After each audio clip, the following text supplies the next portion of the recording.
I would necessarily have.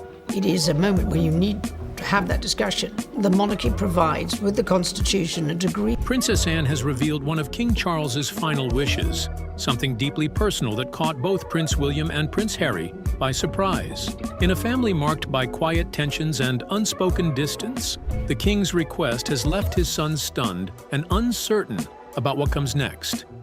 The unexpected summit. The moment Prince Harry arrived alone at Windsor, the tension in the air was palpable. Meghan's absence didn't go unnoticed, stirring whispers among staff even before the meeting kicked off. By having only Harry attend, the couple sent a loud, silent message about the state of their relationship with the royal family. Inside the grand halls, silence hung heavy. King Charles had summoned everyone under his command, but the atmosphere was thick with unspoken words. Security had also been beefed up, a clear signal that this meeting was about much more than family pleasantries. The real surprise? Charles, usually the one to address the family, had chosen not to speak himself. Instead, Princess Anne was given the task of delivering his message. And although you kind of know that this might happen, you don't really think about it very much. Not least of all because the monarchy is about continuity. A break from tradition that immediately made it clear how serious things were. Many hadn't seen the king in weeks, and his appearance reflected the toll his ongoing health struggles had taken. Standing before the family, Anne was the epitome of composure, her posture rigid with the weight of her task. When she spoke, her words cut through the thick tension like a hot knife. This wasn't just another royal announcement, it was a seismic shift in the monarchy's future. What had been expected to be a gradual transition was now being fast-tracked. The monarchy, it seemed, was undergoing a total overhaul. William's face betrayed his shock at the magnitude of what was being asked of him. The timeline for his ascension had been drastically shortened. What was supposed to take years was now squeezed into mere months. Harry, standing on the periphery, sensed the irreversible shift that had taken place. His eyes met William's for a split second, an unspoken understanding passing between them, despite the distance that had grown between them. Within moments, arguments erupted. Prince Edward, who usually played the role of peacekeeper, found himself caught in the middle of the family's growing divide. Even Camilla, often reserved when it came to family matters, voiced her concerns about the rapid pace of change. Everyone was struggling to wrap their heads around the sudden shift, but this wasn't a decision Charles made lightly. His health was in decline, and he knew the monarchy's future depended on this restructuring. The years of scandal, public distrust, and internal divisions had reached a tipping point. Anne had been specifically chosen to deliver this message after much deliberation. Charles, in his weakened state, had spent countless sleepless nights crafting and redrafting the announcement, consulting only his most trusted advisors.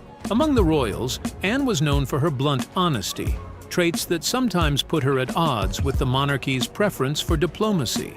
But in this moment, her straightforward approach was exactly what Charles needed. In a family where uncomfortable truths were often wrapped in ceremony, Anne was the one person he could trust to speak plainly. When she finished, there was a long silence. Even the staff in the room seemed to hold their breath. The weight of centuries of tradition felt like it might come crashing down at any moment. Charles's plan wasn't just about passing the crown, it was about completely reevaluating the monarchy's place in the modern world. With declining approval ratings and growing Republican sentiment in Commonwealth nations, Charles knew the institution couldn't continue on its current path. Recent polls showed a steep drop in support among younger Brits, a trend Charles could no longer ignore. His plan included trimming down the number of working royals, opening up royal properties to the public, and overhauling the monarchy's finances in ways that would have been unthinkable under previous reigns. This wasn't about tradition anymore. It was about ensuring the monarchy's survival in a skeptical age. William would still inherit the throne, but the monarchy around him was being reimagined. Britons want Prince William to take the crown when Queen Elizabeth's reign ends. It was no longer just about titles. It was about influence, public image, and whether the monarchy could continue to matter after everything it had endured. The weight of history. Charles's decision wasn't made in a vacuum. It was shaped by nearly a century of royal history. The abdication crisis of 1936, when Edward VIII stepped down, had forced his unprepared brother, George VI, onto the throne, almost destabilizing the monarchy. Then, when George died young in 1952, his daughter Elizabeth II had inherited the throne at an unexpectedly young age, shouldering enormous responsibilities that most didn't anticipate until middle age. Charles grew up watching his mother sacrifice her personal life for duty. Their relationship was strained, and it gave him a complex view of royal obligation. Watching the crown consume his mother's identity, he learned early on that power wasn't glamorous. It isolated her, turning her into a living symbol of the state, her personal wishes always secondary to the public's expectations. When Elizabeth died in 2022, the monarchy lost its last pillar of consistency. Her 70-year reign had hidden the institution's deeper problems. Charles's cancer diagnosis soon after, though kept private at first, made it clear that time was now a luxury he couldn't afford. Suddenly, securing the monarchy's future had become urgent. Having spent decades preparing to be king, Charles found himself facing the very real possibility that his reign could be cut short by illness. The irony wasn't lost on him, or on royal historians who had long studied the delayed successions in Windsor history. Now, with his health failing, Charles was determined that William wouldn't inherit the same institutional weaknesses that had made his own transition so difficult. Charles had always been the patient heir, but time was running out. The crown was no longer just a symbol. It was fragile, and it needed protection from external criticism and internal strife. Every public appearance required medical planning, with doctors always on standby. Charles studied European monarchies, and the chaos that followed rushed abdications. He didn't want to repeat their mistakes.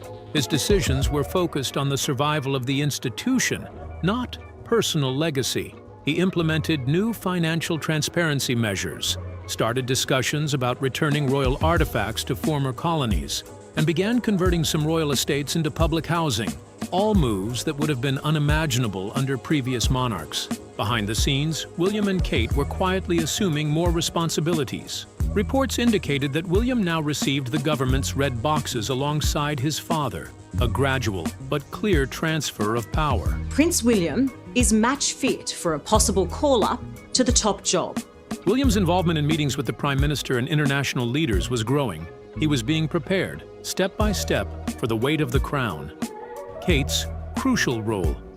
Kate moved naturally into a central position without fanfare or official announcement. Where Diana had struggled with the constraints of royal life and Meghan had ultimately rejected them, Kate demonstrated a remarkable adaptability. She took on solo responsibilities, managed programs addressing childhood development and mental health, and hosted foreign dignitaries with quiet confidence that impressed even veteran diplomats.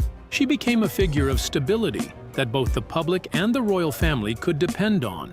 Though William would wear the crown, Kate was becoming the emotional anchor of the monarchy's future. Her relationship with Charles had evolved from formal to genuinely warm, with the king increasingly seeking her counsel on family matters. Charles recognized in her the stability his own marriage had initially lacked. Unlike many who married into royalty, Kate brought authenticity rather than aristocratic connections. Her middle-class background, once subtly mocked by some courtiers as too common, now represented a vital connection to ordinary British life. Queen Elizabeth had recognized her steady presence early on, while others like Camilla initially saw her as a potential challenge to their influence. Kate's strength came from remaining grounded despite entering an institution built on tradition and hierarchy. Her handling of public challenges proved her value repeatedly. When Meghan Markle claimed that Kate had made her cry during wedding preparations, Kate maintained dignified silence. She didn't issue statements or give interviews. She simply continued her work with increased visibility. This restraint demonstrated a strength that impressed royal advisors and the public alike. Her approval ratings consistently outpaced most other family members, including William at times. Behind palace walls, Kate's influence extends beyond public appearances. She has modernized aspects of royal parenting, insisting her children have experiences outside the bubble of privilege. She's earned trust through sound judgment and consistency in private council meetings. While others created headlines with scandals, Kate built credibility through reliable service. At Charles's coronation, her presence signaled the monarchy's direction, the future standing confidently beside the present, ready to step forward when needed. Her relationship with the younger royals, particularly Princess Charlotte and Prince Louis, has established her as the family's emotional center. Staff report that even the Queen's corgis, notoriously selective in their affections, respond positively to her presence. In a family structure often criticized for emotional coldness, Kate has carefully introduced warmer parenting practices while respecting necessary traditions. The monarchy faces unprecedented scrutiny in the digital age. Social media has transformed how royal actions are interpreted, with every appearance dissected by millions online. Public relations experts attached to the palace now monitor digital sentiment around the clock, providing daily briefings on how royal activities are being perceived. This represents a fundamental shift from Elizabeth's era, when public opinion developed more slowly through traditional media channels. Charles recognized this new reality early in his reign. He established the first Royal Social Media Council, composed of both traditional advisors and digital natives, to help navigate online communication strategies. Despite initial resistance from older courtiers, this approach has helped the monarchy respond more effectively to controversies before they escalate. The brothers divide. Meanwhile, Prince Harry remains caught between worlds, his life in California establishing new roots, while his British identity keeps him tethered to the institution he left. Years after stepping back from royal duties, he still factors into the monarchy's future through both his bloodline and his ongoing narrative about royal life. Despite public mentions of family love in carefully crafted statements, the relationship between Harry and William remains deeply damaged. They haven't had meaningful conversation in years, with tensions only increasing after Harry and Meghan's Oprah interview revealed private family discussions about their children's potential skin color. Harry's memoir, Spare, further widened the gap, with revelations about physical altercations between the brothers and unflattering portrayals of both William and Kate. Palace staff who have served both brothers report that William refuses to discuss Harry in private, immediately changing the subject when his name arises. Rumors persist that Harry has additional revelations prepared but unreleased. Insiders close to the Sussexes suggest entire chapters were removed from Spare before publication at the advice of legal counsel. Some believe he's waiting for a moment of reconciliation, while others think he's holding back to see what kind of King William becomes. The existence of this potential material creates ongoing anxiety within palace walls. But whether Harry can ever return to the royal fold may no longer be his decision. That power increasingly rests with William, whose position strengthens as Charles's health fluctuates. The dynamic has shifted fundamentally. Harry can no longer appeal to his father as the ultimate authority on his status. The future lies entirely in his brother's hands. I don't think that we can ever have peace with my family unless the truth is out there. As William prepares for leadership, his approach appears more decisive than his father's. Where Charles absorbed family conflicts quietly, often internalizing stress, William seems ready to establish clear boundaries and expectations. According to senior palace sources, one of his first acts as king might be formally removing Harry and Meghan's Royal Highness titles, which they retained but agreed not to use when stepping back from royal duties. William believes the monarchy needs sharper definition about who represents it in a media landscape where any statement can be amplified globally. Those who choose to leave shouldn't continue holding titles connected to the institution they've abandoned. This position hardened when Meghan was recently referred to as Her Royal Highness in a reposted message from a foreign diplomat, despite agreements not to use that title. For William, this highlighted the ongoing confusion about their status and the need for clearer boundaries. Another significant challenge facing the monarchy is its relationship with Commonwealth nations. During Elizabeth's reign, her personal popularity helped maintain these connections even as many former colonies reassessed their relationship with Britain. Since her death, several Caribbean nations have begun formal processes to remove the British monarch as head of state, following Barbados's example in 2021. Charles has approached this issue with pragmatism rather than resistance. He privately acknowledged that this evolution was inevitable and potentially healthy. Rather than fighting to maintain symbolic leadership positions, his strategy focused on transforming these relationships into meaningful partnerships based on shared interests rather than historical obligation. This approach has surprised many who expected him to fight harder to preserve traditional roles.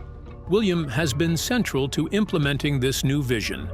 His tours of Commonwealth nations now focus heavily on climate initiatives, education partnerships, and cultural exchange, rather than ceremonial duties. Behind the scenes, he's been meeting with Commonwealth youth leaders to understand their perspectives on the monarchy's future role.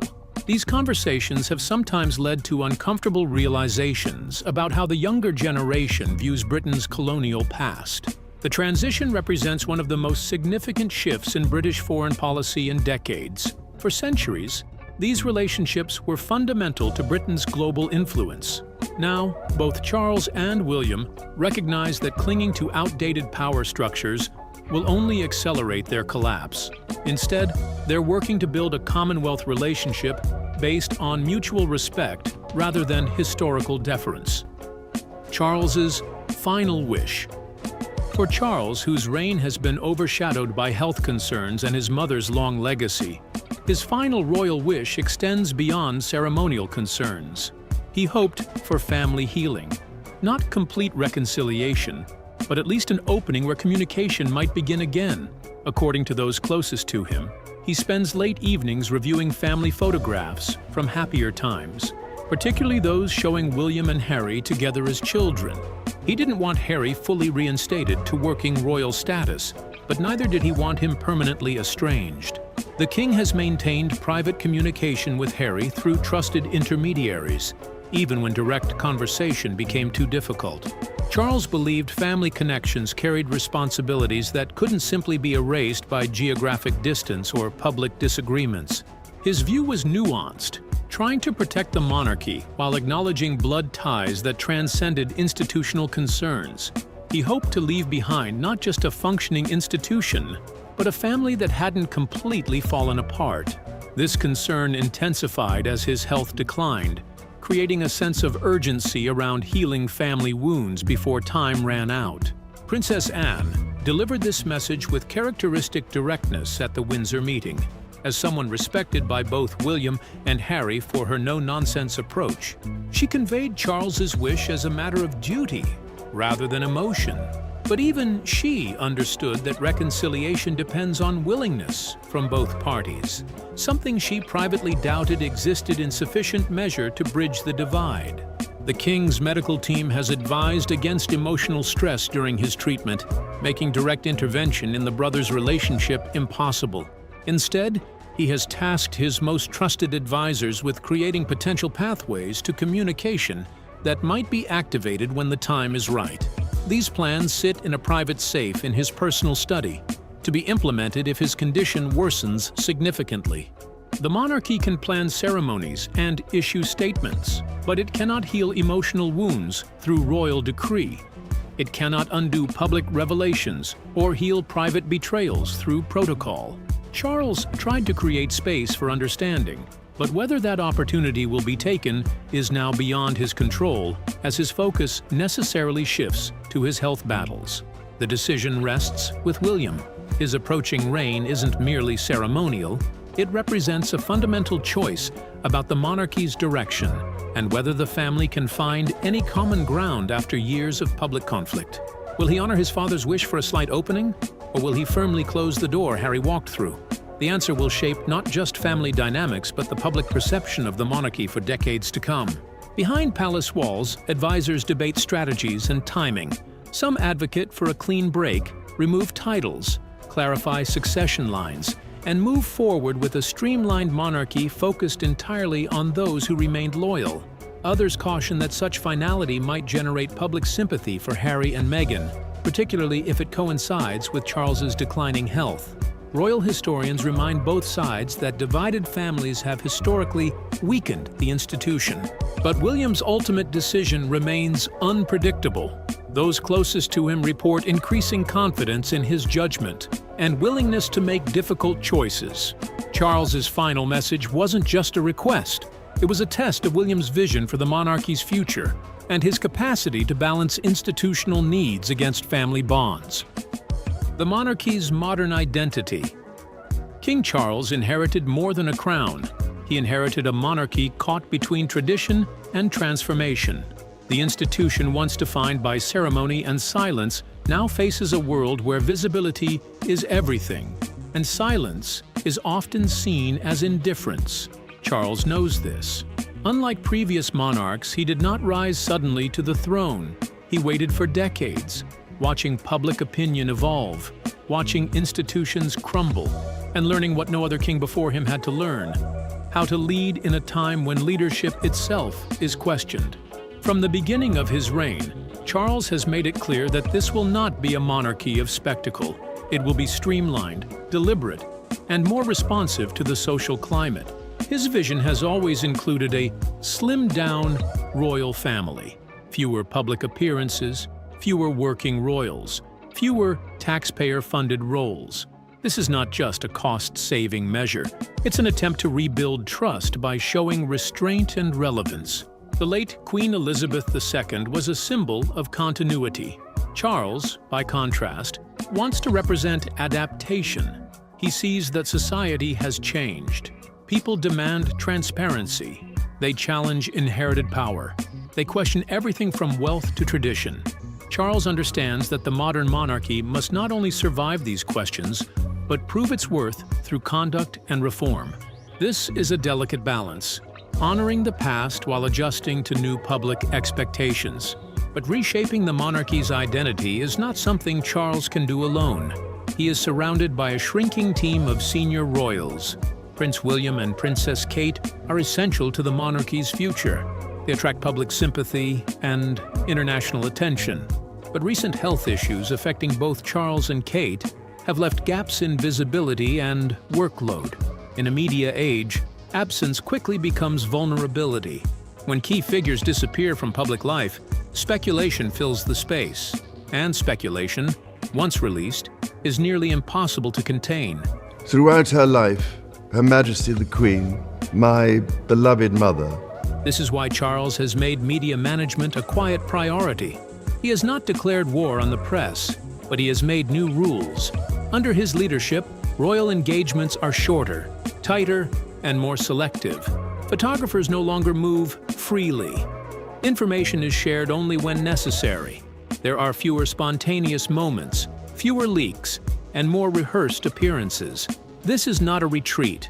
It is a strategy to protect the family's image while preserving their dignity. Charles is aware that the monarchy no longer controls the narrative by default.